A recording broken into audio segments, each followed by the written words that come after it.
ঘুম থেকে উঠে যখনই দেখি গাছে অনেক ফুল ফুটেছে সেদিনকে আমার মনটা বেশ ভালো হয়ে যায়। রবিবার থাকা সত্ত্বেও বরমশাইকে একটু অফিসে যেতে হবে, সেই জন্য ওকে বাসি লুচি ঘুগনি আর মিষ্টি দিয়ে দিলাম।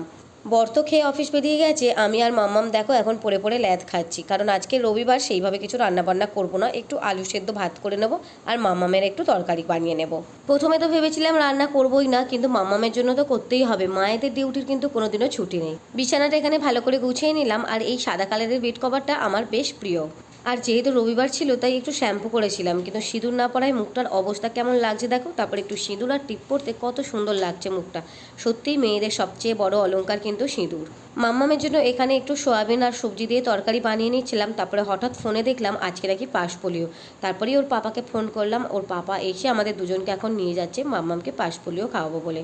সত্যি ফোনে কিন্তু কেউ কেউ ভিডিও কিংবা ছবি ছাড়লে সেগুলো কত কাজের লাগে। আর রবিবারের দুপুরে আমার লাঞ্চ মেনুর অবস্থা দেখো, আলু সেদ্ধ ভাত, ডিম ভাজা আর আগের দিনেরই ডাল আর আলু ভাজা ছিল, সেটাই খেয়ে নিলাম দুপুরে। তারপরে মাম্মামকে খাইয়ে টাইয়ে একটু ঘুম পাড়াচ্ছিলাম, কিন্তু ও ঘুমোলো না, তাই ভাবলাম চলো ওকে একটু বেদানা কেটে দেওয়া যাক। ও বেদানা খেতে এমনিতে খুবই ভালোবাসে, আর কদিন ধরে আমারও ফল খাওয়া হচ্ছিল না, তাই আজকে যেহেতু মাম্মাম ঘুমোয়নি তাই আমিও ফলটা কেটে নিলাম। আর আজকের মতো ভিডিওটা এইটুকুই, তোমাদের সঙ্গে দেখা হবে আবার নেক্সট ব্লগে। টাটা।